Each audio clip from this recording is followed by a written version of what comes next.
Bom, meus irmãos, o título do nosso estudo de hoje é a primeira parte do capítulo 7. O título é Libertação da Escravidão. E nós vamos entender, o capítulo 7 todo trata sobre este único tema, mas nós vamos estudar hoje apenas até o verso 14, e no domingo que vem nós daremos continuidade do verso 14 em diante. E nós vamos entender claramente que tipo de libertação é essa que o Senhor Jesus nos oferece e que tipo de escravidão é essa da qual nós precisamos ser libertos. Porque muitas vezes somos escravos sem o perceber. Então, antes de nós iniciarmos na Bíblia propriamente dita, aqui nós temos um texto introdutório que diz assim: o assunto abordado neste 7º capítulo é tratado em duas partes. A primeira parte apresenta os fatos gerais diante de nós. A última parte entra em detalhes e particularidades do que é dado no início, ou seja, nessa primeira parte. Nos 6 primeiros versos, será usada a ilustração do casamento. Uma mulher que tem marido está ligada a esse marido enquanto ele viver. Pelo que ela está ligada a ele? Pela lei.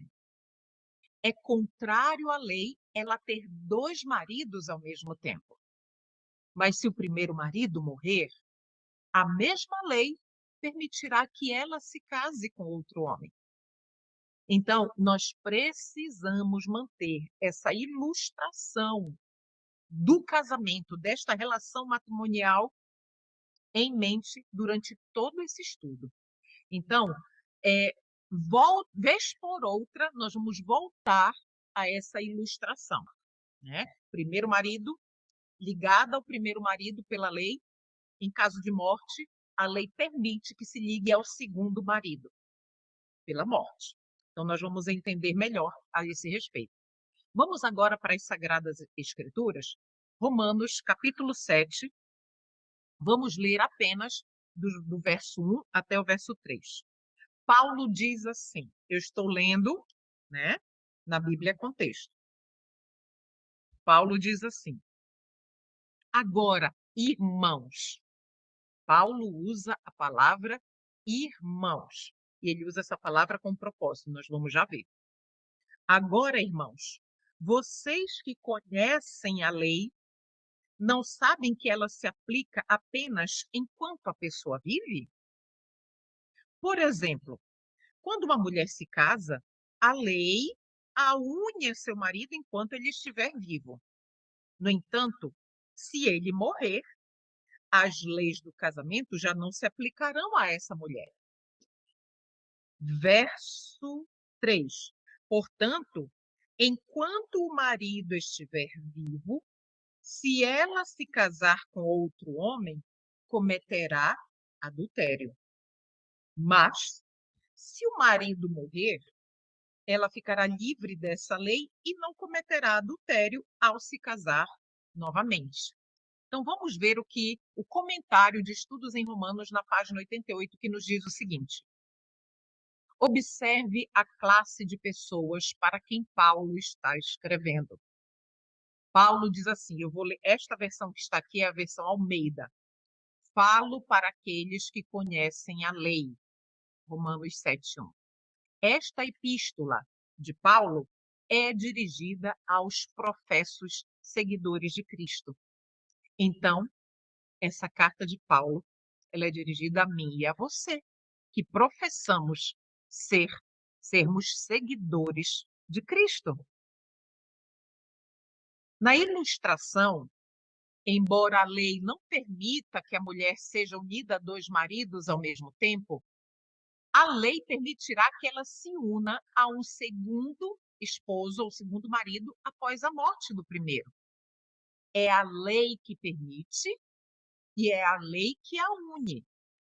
A mesma lei que a une ao primeiro marido também permite que ela seja unida ao segundo, depois que o primeiro estiver morto. Paulo não usa essa comparação aqui do verso 1 ao verso 3 de Romanos 7 à toa. Ele está preparando a minha e a sua mente para nós entendermos, em termos espirituais, o que acontece comigo e com você ao nós nos unirmos pela lei, que lei a um primeiro marido, e pela lei, que lei a um segundo marido. Isso vai ficar mais claro mais adiante. Vamos ler o verso 4? O verso 4 de Romanos 7 diz assim: Assim, meus irmãos, vocês morreram para o poder da lei quando morreram com Cristo. Vamos atentar para isso? Quando nós morremos com o Senhor Jesus Cristo, nós morremos para o poder da lei, condenação. E agora estão unidos com aquele que foi ressuscitado dos mortos. Como resultado, podemos produzir uma colheita de boas obras para Deus. Esse verso é riquíssimo, meus irmãos. Vamos entendê-lo? Podemos determinar quem são os dois maridos, começando pelo segundo. O outro com quem devemos nos casar é aquele, com A maiúsculo, que foi ressuscitado dos mortos, e esse é Cristo. Somos uma das partes do segundo casamento e Cristo é a outra parte. Ele é o segundo marido. Tudo bem? Isso precisa estar claro. Então, Paulo nos tirou de uma alegoria de um casamento comum entre um homem e uma mulher e está usando essa alegoria, essa ilustração, para que nós entendamos agora a nossa condição com relação ao segundo e ao primeiro marido. Nós já identificamos o primeiro marido e o segundo marido. Vamos agora avançar nos estudos para nós entendermos agora por que nós fomos libertos para estabelecer um casamento, uma relação de casamento com este marido agora, que é Cristo, que nós morremos com ele e ressuscitamos com ele. Agora surge a pergunta: quem foi o primeiro marido que morreu para que pudéssemos nos unir ao segundo? Lembram que para nos unirmos ao segundo, obrigatoriamente o primeiro marido deveria morrer? Então, quem é este primeiro marido? Vamos avançar. O 6º capítulo, e nós já fizemos o estudo do capítulo 6, está no canal. O 6º capítulo respondeu isso. Compare Romanos 7:5 com Romanos 6. Vamos ler o verso 5 de Romanos? Então, aqui está na versão Almeida, mas eu vou ler aqui, primeiramente na Bíblia Contexto, depois a gente lê aqui o que está na tela na versão Almeida. Então, aqui na Bíblia Contexto diz assim, no verso 5: Quando éramos controlados pela natureza humana,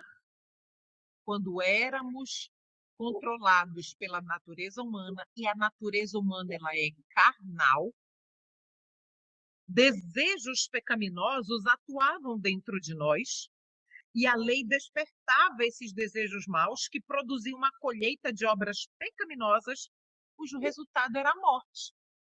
Tudo bem? Vamos reler este verso agora na visão Almeida que está aí na tela. Abre aspas.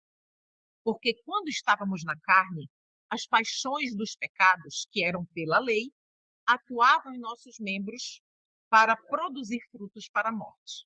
Eu gosto da Bíblia Contexto porque ela nos esclarece um pouco melhor isso que nós estamos lendo, mas é a mesma coisa. A lei nos manteve, o texto continua, a lei nos manteve na primeira união. E qual é a primeira união? A carnal, pecaminosa, natureza carnal. E agora, aqui estávamos unidos. Em que estávamos? Estávamos em união com a carne. Agora vamos para o lembrar do 6º capítulo. No 6º capítulo, nós descobrimos que o corpo do pecado é destruído por Jesus Cristo. Por qual meio o corpo do pecado, então, é destruído? Pelo homem sendo crucificado com Cristo. E nós lembramos de Gálatas 2:20. Já estou crucificado com Cristo. Por isso vivo não mais eu, mas Cristo vive em mim. E a vida que agora eu vivo na carne, vivo-a na fé do Filho de Deus, o qual me amou e a si mesmo se entregou por mim. Então, quando isso acontece, meus irmãos, o homem carnal, a natureza carnal, ela é morta, ela morre. Em primeiro lugar, o texto continua. Estamos unidos ao pecado por meio do nosso primeiro marido. Nós estamos unidos ao pecado por meio da carne pecaminosa, correto? Nós não podemos servir a dois senhores. E aqui são apresentadas para nós duas figuras. Somos servos de um senhor unidos primeiramente a um marido. Não podemos servir a dois senhores ao mesmo tempo e não podemos estar unidos a dois maridos ao mesmo tempo. Mas só podemos ser unidos a dois, passando de um para outro quando o primeiro morre. O primeiro deles, e olha essa parte que está marcada em destaque aí, o primeiro deles, ao qual todos nós fomos unidos, é o corpo do pecado. Todos estamos unidos a ele. Estávamos. Mas o segundo marido, é Cristo, que ressuscitou dos mortos. Agora está bem claro. O 6º capítulo respondeu isso. Perdão, eu voltei. Agora desejamos, é ou não é verdade, que nós desejamos aquela beleza de caráter que só pode ser encontrada com Jesus Cristo. Não é isso que eu e você almejamos? Falar como Jesus falou, ver, olhar para as outras pessoas da forma como ele via, sentir o que Jesus sentia, pensar como Jesus pensava, amar como Jesus amava. É ou não é isso que eu e você queremos? Se nós estamos aqui estudando juntos nesse momento, é porque eu e você, nós temos sede de Cristo. Porque se não fosse assim, haveria muitas outras coisas para estar fazendo neste momento, não é verdade? O texto segue. Descobrimos que esta união em que somos mantidos, ou seja, aquela união com a carne, não é uma união agradável. E que o marido com quem estamos casados é um capataz. Ele é um tirano que nos oprime para que não tenhamos nenhuma liberdade. Somos escravos da carne. A carne, ela é tirânica. E a carne nos reprime, obrigando-nos a fazer o que não o que desejamos, mas o que ela deseja que nós façamos. Então, essa é uma outra figura que nós não podemos esquecer. Ao estarmos casados com este marido, que é a natureza carnal, a carne ela é o capataz, um tirano. Não é um marido amoroso, perdoador, protetor, libertador. Ela é tirânica e ela nos obriga a fazer aquilo que nós não queremos fazer. Quando, com a ajuda de Cristo, sentimos que essa união é uma escravidão dolorosa, então nós despertamos para o estado real da nossa condição. E percebemos que, embora possa ter nos satisfeito por um tempo, enquanto estivemos ali envolvidos com a natureza carnal, agora, quando nós percebemos a nossa real condição, odiamos a essa natureza e desejamos nos livrar deste primeiro marido. Dessa maneira, nos tornamos unidos a Cristo. Entende como é que acontece? É assim. Isso está no comentário de Estudos em Romanos, na página 91. Mas é aqui que entra a dificuldade. Vamos ver. Ela expressa nas palavras, essa dificuldade é expressa nas palavras de Tiago 4,4, que nos diz assim, olhe lá, adúlteros e adúlteras, Não sabeis que a amizade do mundo é inimizade contra Deus? Quem quer que seja, portanto, amigo do mundo, é inimigo de Deus. Você acha que é em vão o que Cristo disse? Que comunhão tem a luz com as trevas e que harmonia tem Cristo com Belial, como está lá em 2 Coríntios 6, 14 e 15? Agora, enquanto ainda permanecemos na carne, desejamos tomar o nome de Cristo. Olha só, quando ainda estamos ali na carne, surge em nós o desejo de tomar o nome de Cristo. É claro, agora olha só o raciocínio. É claro que é impossível para nós realmente nos unirmos a Cristo e ainda nos apegarmos ao corpo do pecado, embora possamos ser capazes de fazê-lo pela aparência exterior. Entende, meus irmãos? Então, olha só, uma pessoa, uma pessoa que ela é carnal, ela está ali sob o jugo deste capataz, deste marido tirânico, que é casado com a natureza carnal.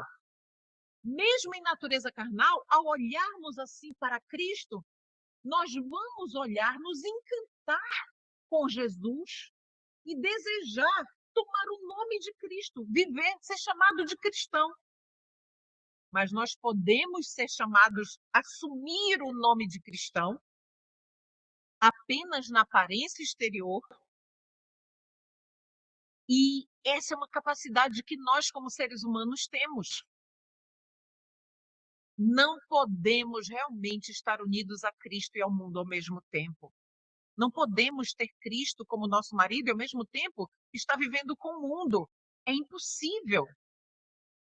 Mas podemos levar o nome de Cristo e, ao mesmo tempo, reter os pecados da carne. Deu para entender? É perfeitamente possível, meus irmãos, continuar com manter uma aparência de piedade. E é aí que muitos de nós nos perderemos, porque não morremos de fato com Cristo e não ressuscitamos com Ele.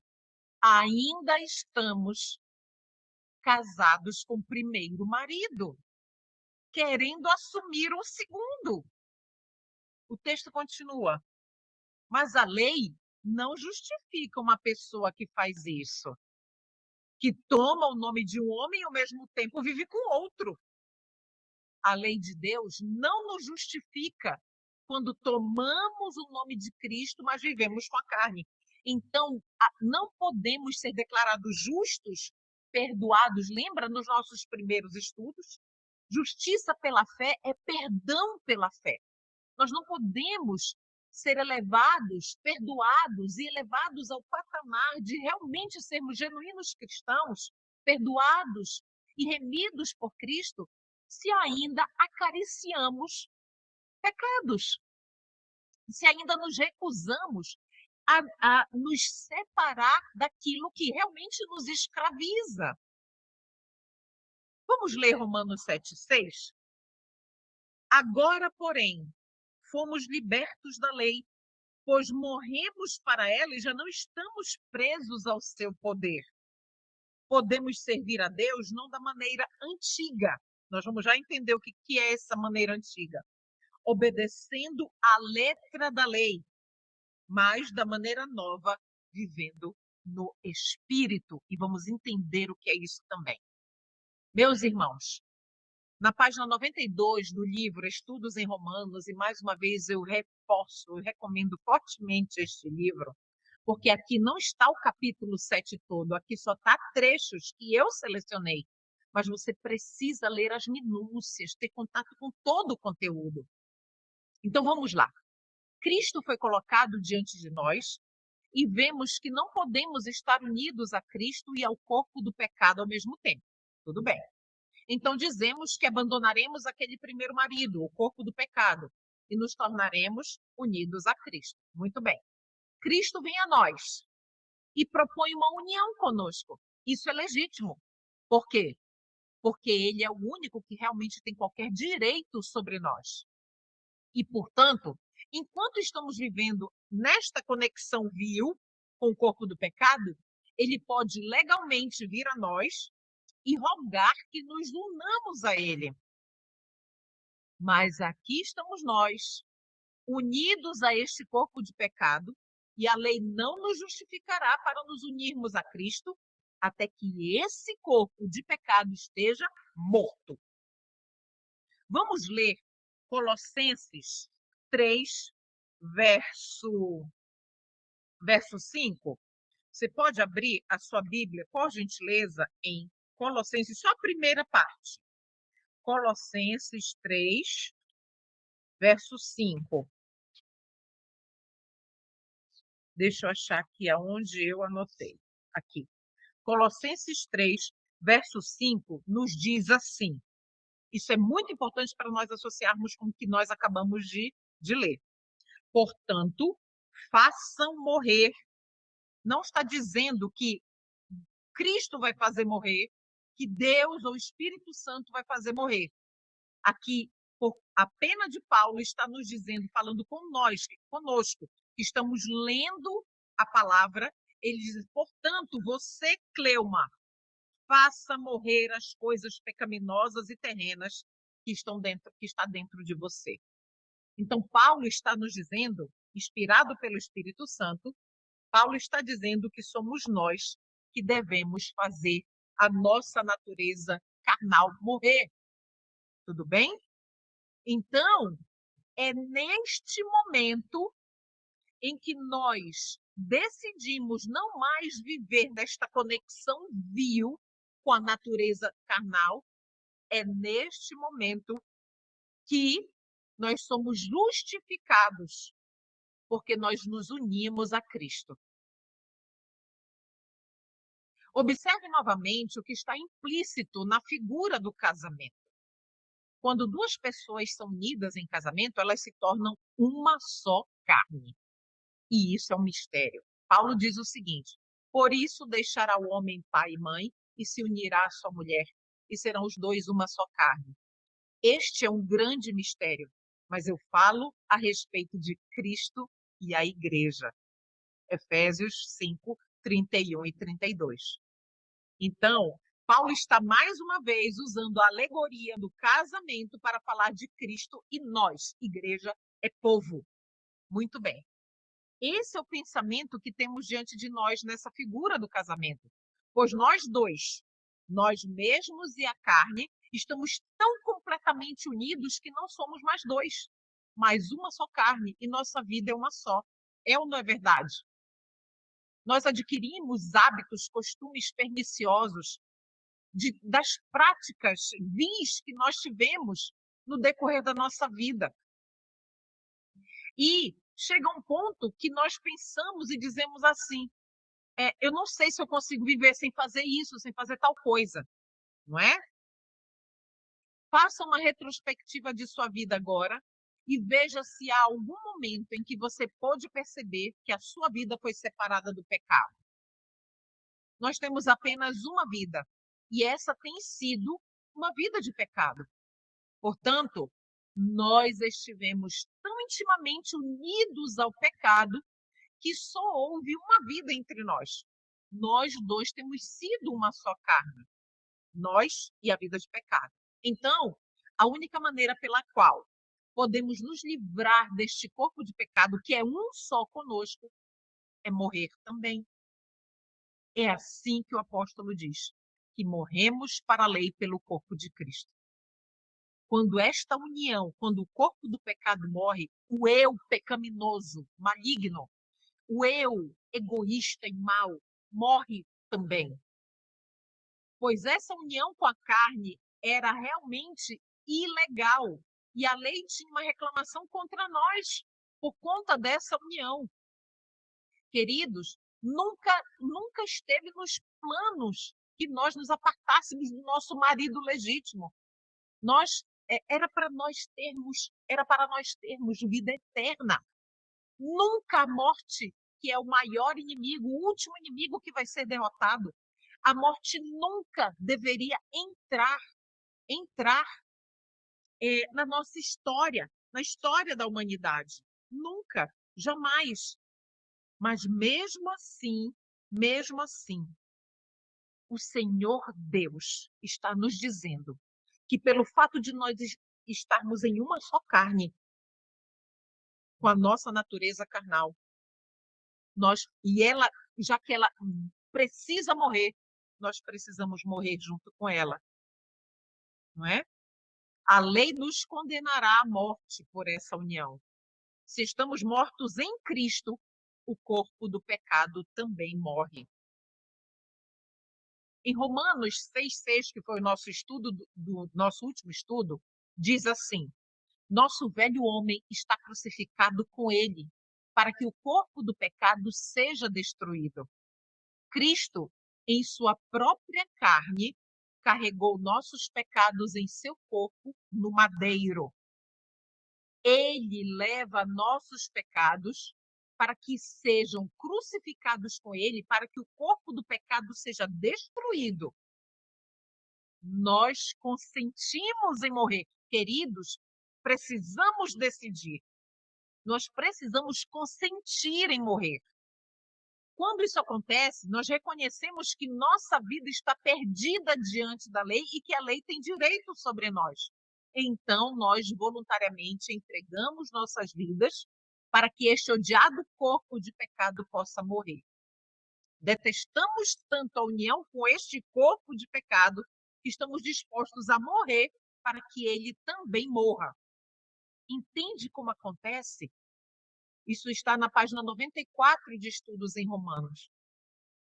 Então, a união com o primeiro marido, ela precisa ser encerrada para que nós possamos ter a permissão legal de nos unirmos ao segundo marido, que é Cristo nosso Senhor.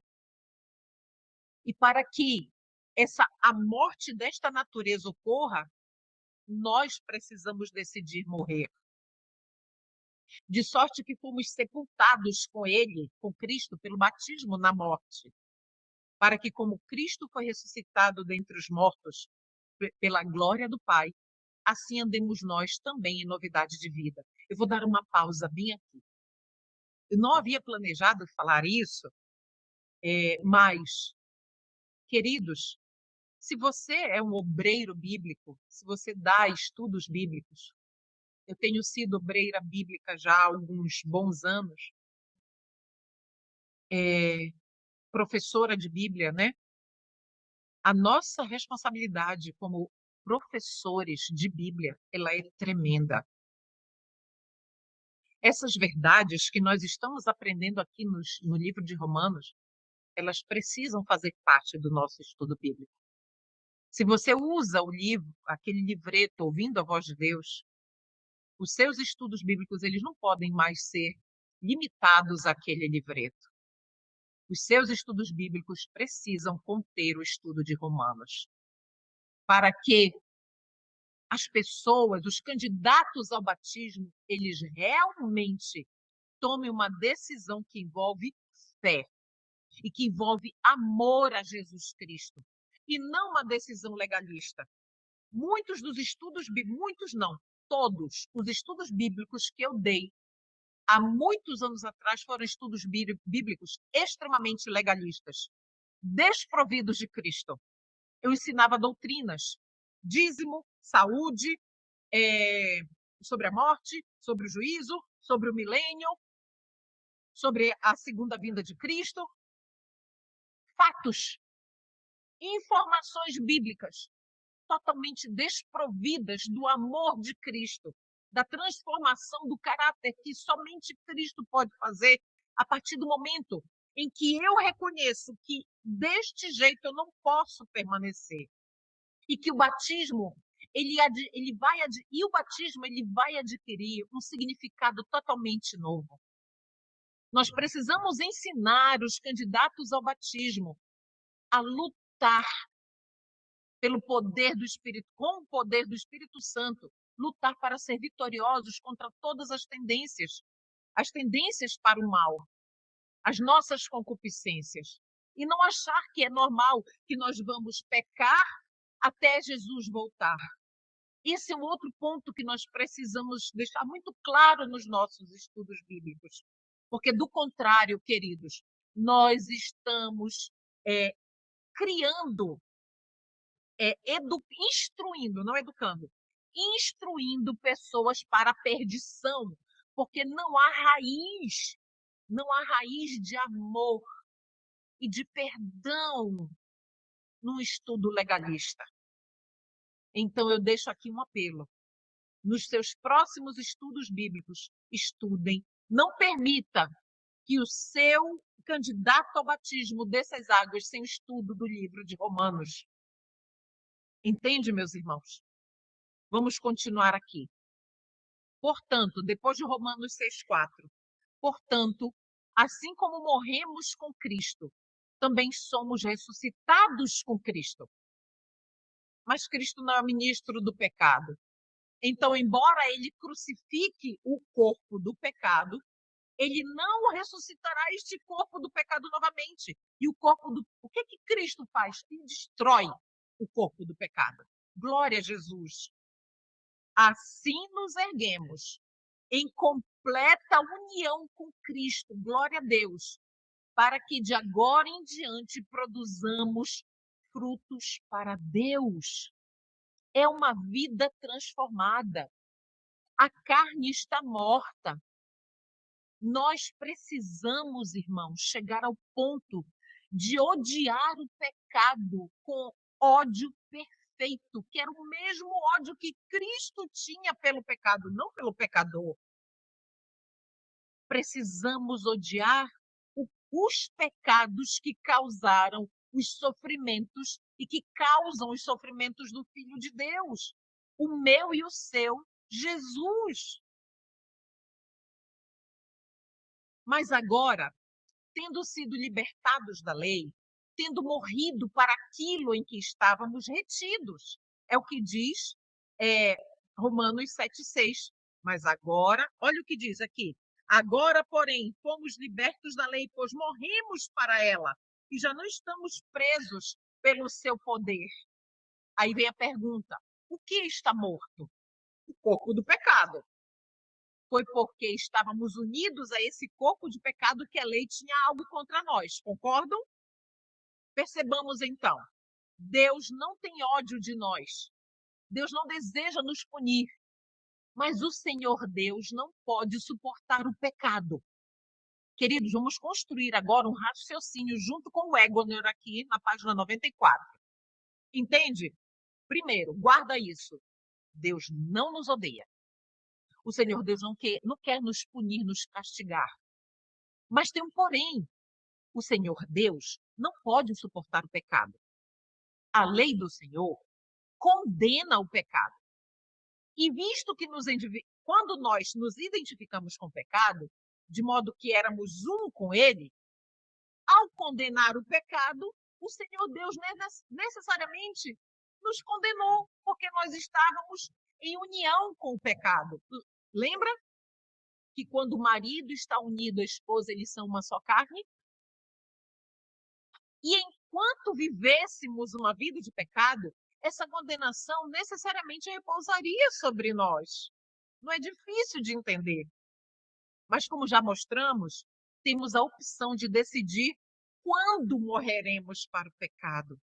E então, escolher decisão, render à vontade.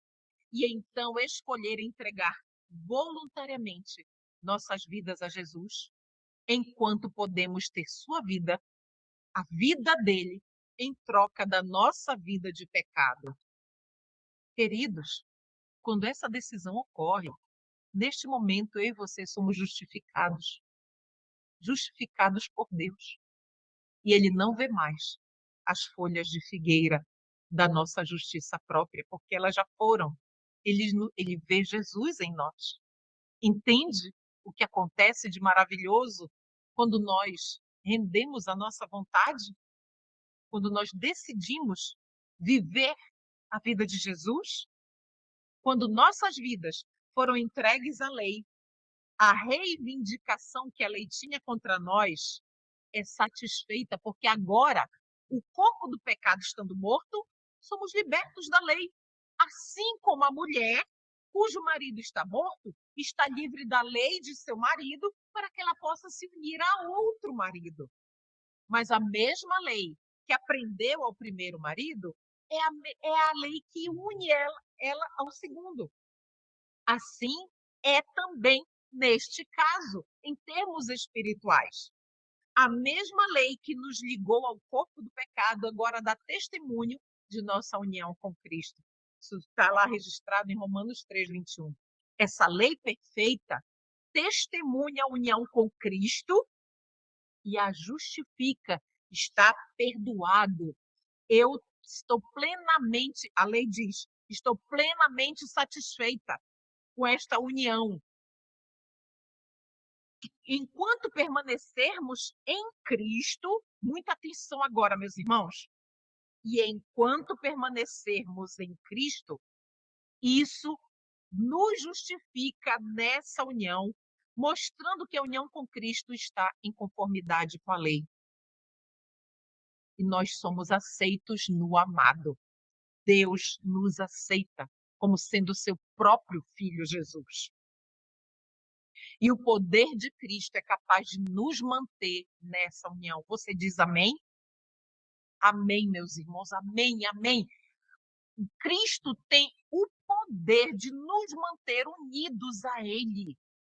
Romanos 6:8 diz assim: agora, se já estivermos mortos com Cristo, cremos que também viveremos com Ele. Tornamo-nos unidos a Cristo no ato da morte. Por aquela morte, pela morte de Jesus, o vínculo que nos unia com o nosso primeiro marido, que é o corpo do pecado, este vínculo foi quebrado com a morte de Cristo. O corpo do pecado foi destruído e agora nós ressuscitamos com Jesus. Lembra da morte pelo batismo? Exatamente isso. Cremos que viveremos com Ele. Por que as pessoas se casam? Para que possam viver juntas. Então, porque fomos unidos pela morte com Cristo, acreditamos que agora, uma vez que ressuscitamos com Ele, também viveremos com Ele. Não nos casamos com Ele? Não queremos nos unir a Ele para viver eternamente com Ele? Observe mais. Quando dois estão unidos, os dois não são mais dois, mas uma só carne.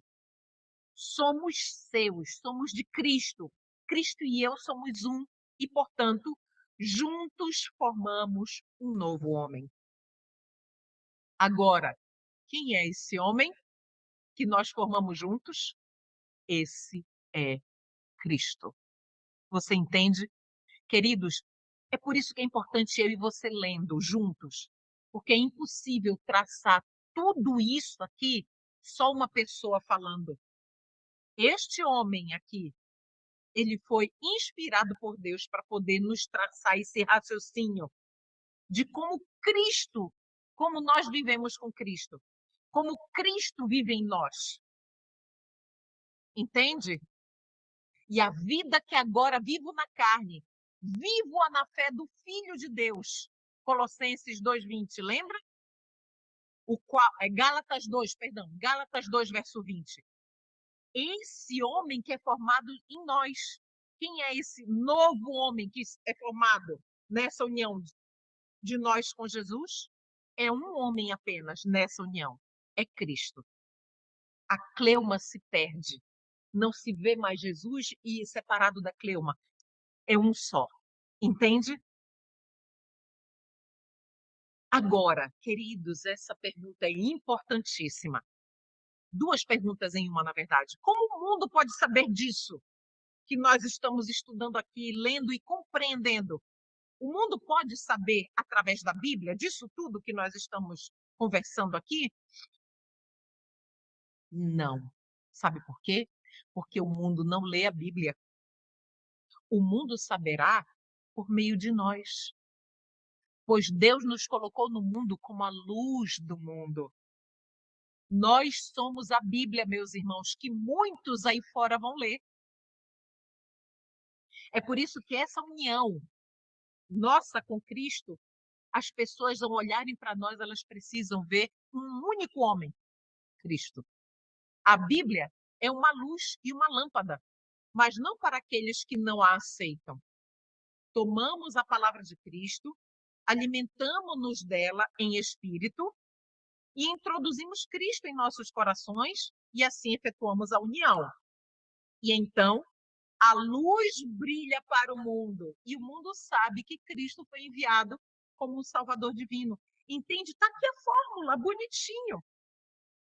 Nós lemos a palavra de Cristo, alimentamos-nos dela, a palavra de Jesus, a palavra a Bíblia, as sagradas escrituras, cada palavra aqui ela é poderosa, ela é viva, ela é eficaz. Ela realiza aquilo que ela se propõe, que ela nos apresenta. E quando nós nos alimentamos dela em espírito e introduzimos Cristo em nossos corações, eu estou repetindo, a união entre nós e Cristo, ela ocorre neste momento. E nós passamos a viver essas verdades.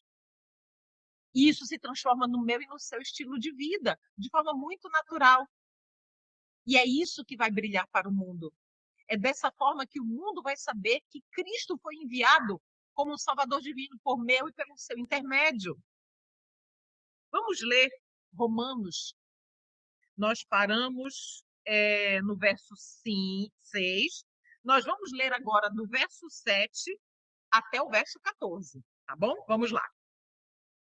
Por acaso estou dizendo que a lei de Deus é pecaminosa? Claro que não. Na verdade, foi a lei que me mostrou o meu pecado, e nós já estudamos isso em capítulos anteriores. Eu jamais saberia que cobiçar é errado se a lei não dissesse, não cobice. Mas o pecado usou esse mandamento para despertar dentro de mim todo tipo de desejo cobiçoso.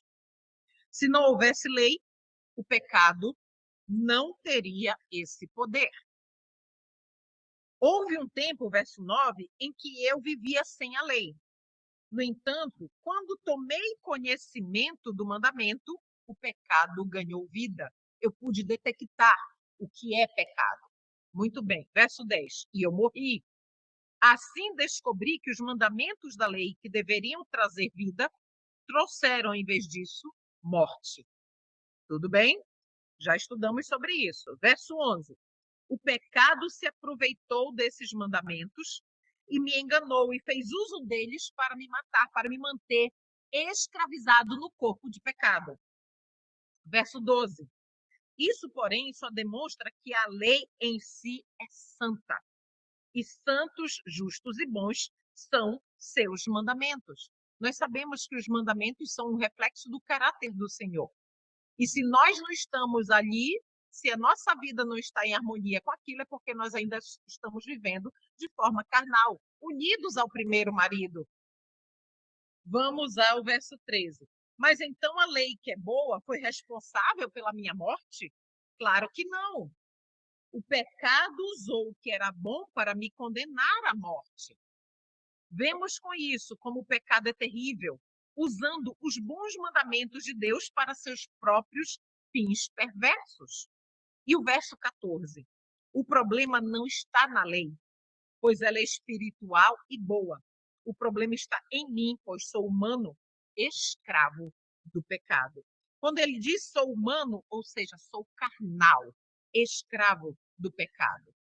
Vamos ao comentário em Estudos em Romanos, na página 96.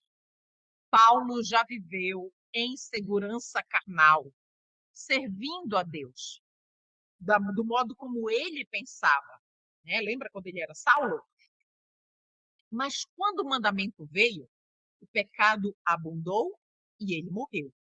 E por esta lei que foi ordenada para a vida, porque justifica, a lei, ela justifica o obediente, ele descobriu que não tinha nada além de morte para ele, porque ele não estava realmente obedecendo à lei.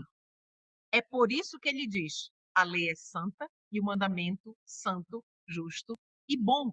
E o pensamento continua. Mas observe, antes dessa época, Paulo havia honrado a lei. Ele se gabava da lei. Fariseu de fariseus, lembram disso?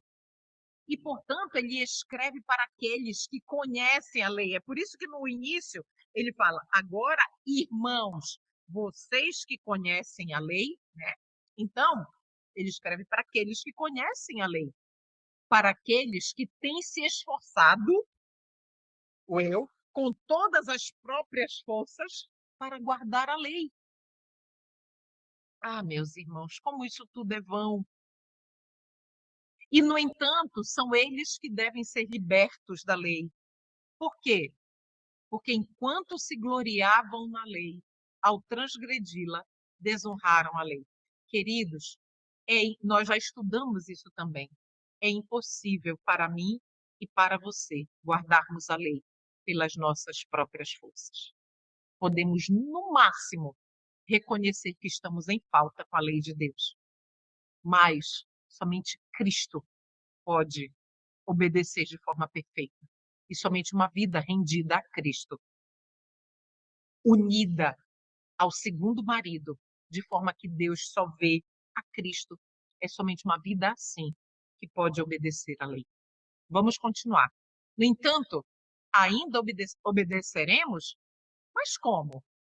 Não como fazíamos antes, na velhice da letra, lembram?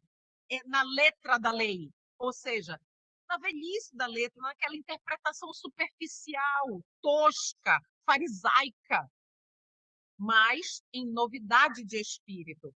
Isso significa que a obediência vinda de nós mesmos à lei é algo do qual nós devemos nos libertar. Isso precisa ficar muito claro para nós. Nós devemos nos libertar da obediência à lei vinda de nós mesmos. Por quê? Porque foi simplesmente uma obediência forçada.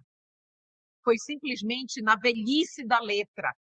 Não havia espírito e vida nessa obediência. Não foi de Cristo. Portanto, foi pecado. Ou seja, esse entre colchetes fui eu quem escreveu. Se não foi de Cristo, foi pecado. Se vem de nós, queridos, é presunção, e presunção é pecado. Nós nos gabávamos da lei e professávamos guardá-las. Não, eu sou adventista do sétimo dia. Eu guardo o quarto mandamento da lei de Deus. Será mesmo que nós guardamos? Mas essa mesma obediência era pecado. E devemos ser libertos desse tipo de obediência à lei para servir da maneira correta. Portanto, agora obedecemos em novidade de espírito e não na velhice da letra, por nossas próprias forças e pela nossa própria vontade. Na última parte do capítulo, o apóstolo mostra o que é aquela velhice da letra da qual nós devemos ser libertos. Olha o que diz em Romanos 7,14. Eu sou carnal, vendido sob o pecado. É isso que diz aqui no verso 14. Pois sou humano, escravo do pecado. Essa é a nossa condição sem Cristo.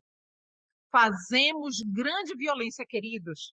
E essa parte, olhe só, por muitos e muitos anos, na verdade, toda a minha vida como adventista do sétimo dia, 25 anos, até este ano, eu cria que o homem de Romanos 7 era o apóstolo Paulo antes da conversão.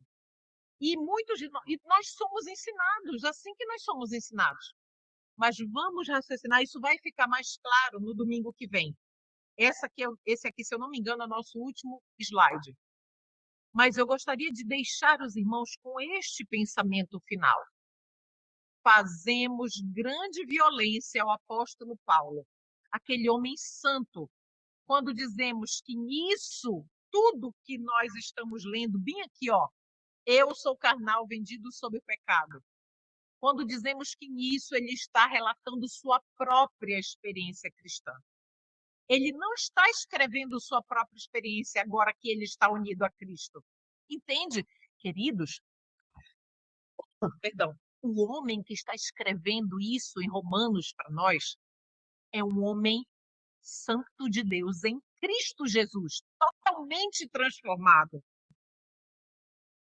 Ele não está escrevendo sua própria experiência agora porque ele está unido a Cristo.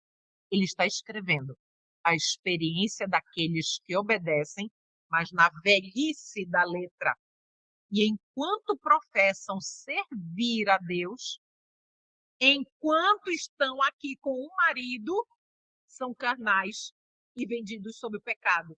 Ainda não estão livres para se casar com o segundo marido, porque ainda mantém o relacionamento com o primeiro. Entende? É disso que Paulo está falando aqui. Lembra que nós iniciamos com essa alegoria do matrimônio, do casamento, do primeiro e do segundo marido? Que a mesma lei que permite a união com o primeiro, é a mesma lei que também permite a união com o segundo no caso da morte do primeiro, mas somente neste caso da morte do primeiro. Aqui, Paulo está descrevendo uma outra situação, daquele que se quer se unir ao segundo sem que o primeiro esteja morto. Entendem, meus irmãos? Então, essa primeira parte precisa ficar muito clara. Se você tiver oportunidade, daqui para quarta-feira eu vou postar este vídeo no canal do YouTube. E eu já peço aos irmãos, por favor, se inscrevam no canal. Ele não é monetizado, mas é apenas para que estas mensagens ganhem visibilidade. Se puderem deixar um comentário também faz com que o YouTube entenda que é relevante, é um conteúdo relevante, e ele vai ofertar esse conteúdo para outras pessoas também. Então, meus irmãos em Cristo, nós precisamos entender claramente esta primeira parte, para que esta primeira parte ela seja realmente o fundamento do que nós vamos aprofundar no domingo que vem. Que o Senhor Jesus Cristo nos abençoe, que o Senhor Jesus Cristo nos ajude a caminharmos em retidão, libertos da escravidão do pecado. Você está hoje liberto da escravidão do pecado? Você hoje está unido a Jesus Cristo? Então o Senhor Jesus, Deus te justifica. Vamos orar, meus irmãos? Eu vou só fechar aqui o vídeo para nós orarmos. Oremos ao Senhor. Gratos te somos, Senhor Jesus, porque o Senhor inspirou o apóstolo Paulo e o pastor Wegener a deixar essas palavras para nós, e que, por meio desta alegoria do casamento, fica tão claro, Senhor, tão claro, o poder maravilhoso de Cristo Jesus para nos transformar e nos dar vida nova no Espírito, Senhor. Obrigado, Senhor, pela tua palavra que é viva e eficaz. Estamos aqui desejosos de sermos cada dia mais, de nos firmarmos cada dia mais nessa união com Jesus e somente com Ele. Ajuda-nos a momento, a matarmos esta natureza carnal maligna que às vezes insiste em querer voltar, Senhor. E perdoa-nos por ainda cometermos pecados que te fazem sofrer e te entristecem. Temos um advogado junto ao Pai que ainda intercede por nós, mas precisamos parar de pecar. Dá-nos poder, ajuda-nos, Senhor. Obrigada por ouvir a nossa oração e nos traga para o próximo estudo no domingo que vem. Em nome de Jesus te rogamos e já te agradecemos. Amém, Senhor. Que o Senhor Jesus Cristo abençoe cada um dos irmãos, que a paz de Jesus seja com cada um de vocês. Foi uma grande alegria poder estar com todos vocês. Um abraço, meus irmãos.